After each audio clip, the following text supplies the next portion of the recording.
In my backlog, there are also a number of 3D printed miniatures. And some of these have busted up janky prints. Now I keep them because I know the hobbyist in me will always have a project for one of these few things in the near future. Welcome to Backlog Weekend, where I take my weekend or 2 random free days to chip away at my existing backlog, one project at a time. As you can see here, this mini doesn't look so hot as it was intended to be. It has missing legs, hands, it's got a lot of rough details. You can see the layers. Some layers will even look like they were printed. So because we only have a weekend, let's get creative and see what we can do with this janky busted print. Now I'm thinking let's take this miniature in its most literal sense, a work in progress. And that's going to be our prompt for this project. So let's start building, and we can begin by looking through my junk pile and figuring out the other spare materials we'll need into building this project. I started out by dry fitting this thing, and as you can see, it's quite difficult to get this guy flat and flush on the base that I was considering, which is actually just like a old building block. And what I'm trying to do here is I'm trying to sort of get some support by putting some pebbles in between that wooden base and the miniature, so that at least as we're slowly building on it, there is some structural foundation that started. Man, it keeps falling. Anyway, we get it. We get the concept, right? Obviously, I'm having a hard time, but when we get it done, I also use some of the rocks and pebbles as a sort of way to quickly build on some rubble or piles. And while these stones look kind of cool, they're really meant to just add volume to the concept that we're doing here. And as our foundation is started, I want to sort of smoothen or make the connection between the wooden block and the piece of rock a bit more seamless. Enter Armored Komodo's SD Putty Seam Line Destroyer. Now we're not exactly using this product as it was intended, as it's meant to just fill in the gaps of seam lines, not gaps of pebbles and wooden old building blocks. But with the materials and time that I have, this is basically what I'm using. If you have other gap filling tools, I would recommend using that instead. So when I was applying this, it was just putting it on a dry palette and getting a plastic tiny spatula and just smoothing it onto the areas that I want to have no gaps. So let's set it aside and let's think about building the little other bits we'll put onto the structure. So I just have this old bit of sprue here, and I'm just carefully carving. I actually did do the research here. Maybe that's to my fault, but I just googled some pictures of work in progress statues, and people have a hammer and a metal thing, and that's what they use to chip away at the marble, and that's the thing we're trying to recreate here. So please be careful when you're doing that. Don't be like me in my previous video over here.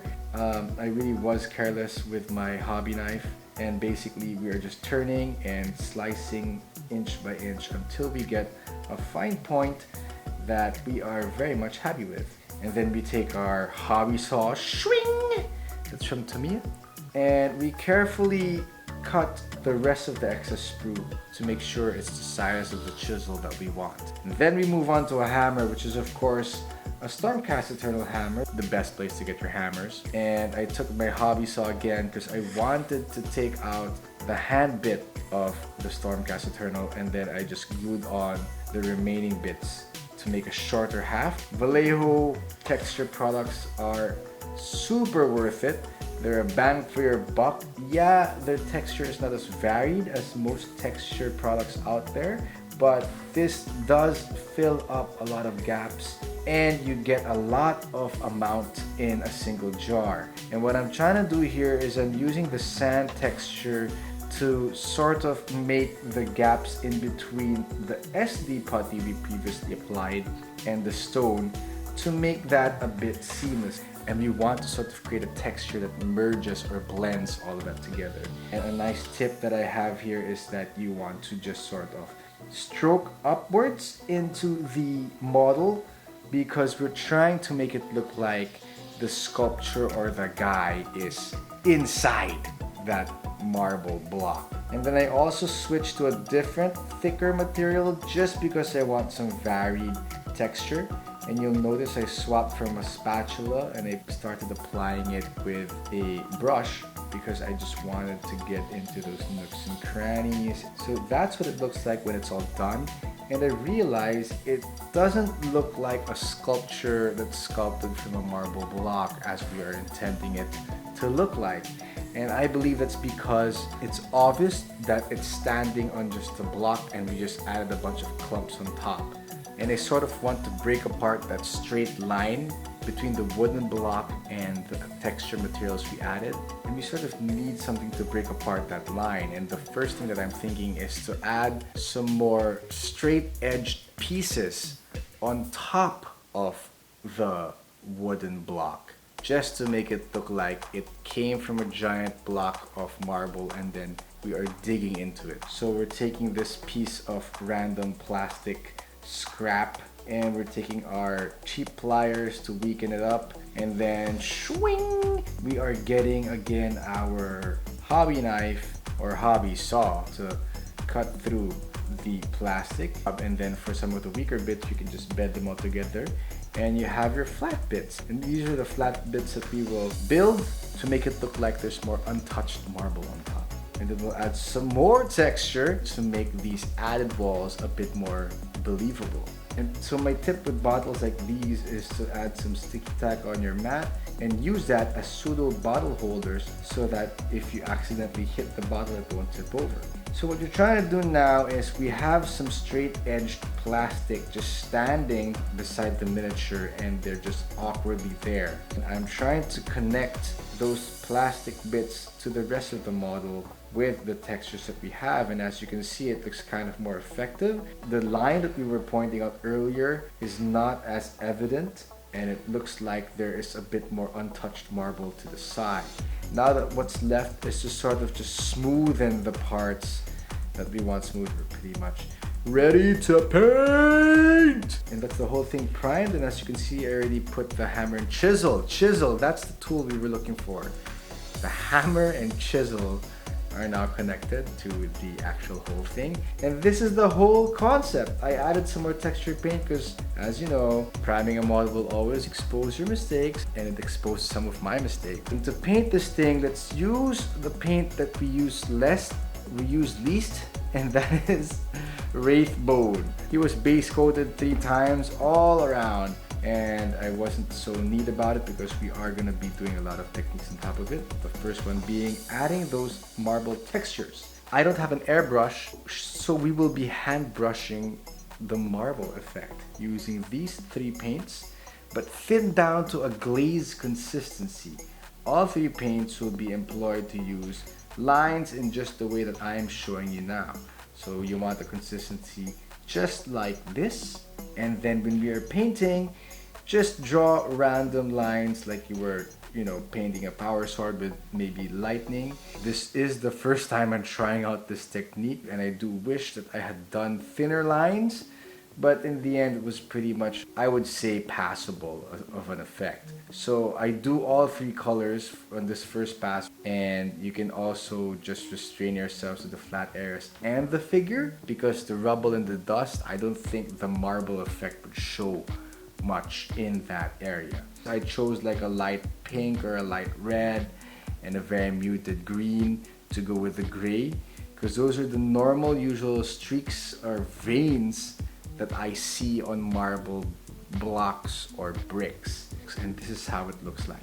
Next up, we are using my mystery wash, and my mystery wash changes color every time because basically my mystery wash consists of random excess paint that I don't use, and I don't want to keep them on the palette because they will just end up breaking apart. So I pour them into this empty wash dipping jar, and they just collate and coagulate here. I overshook the jar, so you see a lot of bubbles. And depending on the paints that I use frequently that I have an excess of on my palette and transfer here, it affects how the colors change evidently of this wash. This used to have a greenish tinge. I was expecting it to have a greenish tinge, but as you can see, I've been using more browns and muted colors recently, so the mystery wash is a bit more brown, which I think is a nice blessing in disguise. I added extra water to this wash to just make it more thinner. I think it came out a bit great. It still has that pristine marble effect, but we tinted it enough to have some obscure patterns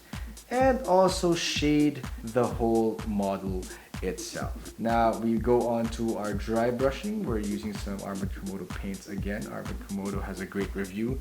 Check out the video over here. And we're just going to be doing a heavy dry brush because I just want to add some more contrast. This is basically just one block of color, and we're trying to employ as much techniques as we can to make sure that there is interest and intrigue into this white piece of marble. So it's a heavy dry brush all over, up down strokes for the figure and the dust particles or the rubble, and then when you get to the marble area, we'll just do circles around. That's how it looks so far. Next up, we will be doing another dry brush, but only for the area that I want people to focus on, which is basically the sculpture on top of the marble. But before that, I also want to sort of reapply the three vein colors that we chose earlier. They were washed over, they were dry brushed, and I want to do a second layer which looks like this. That added a bit more complications, a bit more layers. So now you see in marble, if you look at marble, some of the lines are more faded than other lines. Some of the mineral veins are less permanent than others, and this is why I applied that twice before and after the wash and dry brush. Then we finish off with some metallic colors for the hammer and chisel, Vallejo metal color for our base, null on for our wash, and Stormhost for our highlights. And then we have a similar base wash highlight from left to right for the wraps on the hammer. This is what we have done with our janky 3D print. In hindsight, I think we should have done a little bit more research in terms of how a sculpture looks like when it's a work in progress, because I believe it's not as convincing when you go from the rubbled area and then down to the wooden block, which is supposed to look like a piece of marble. But overall, I'm pretty happy with what I did in the weekend because one, I tried out a new technique, and two, I was able to eliminate a project from my backlog. Yeah, the results weren't as amazing, but I feel great knowing that I'm able to take something away from this experience. Shout out to the 3D printers out there who have a lot of spare prints. I know a lot of you guys are inspired by your mistakes and have created a multitude of other projects. And also give this video a like if you've done something similar for your backlog and or messed up 3D prints. Backlog Weekend has always just been about inspiring you guys to take a look at your backlog, and instead of feeling shame, feel a sense of pride and creativity into seeing what you can do with the excess models you have sitting in your hobby area. This has been Louie of Louie Loves Minis, reminding you to hobby every day to keep the sprues away.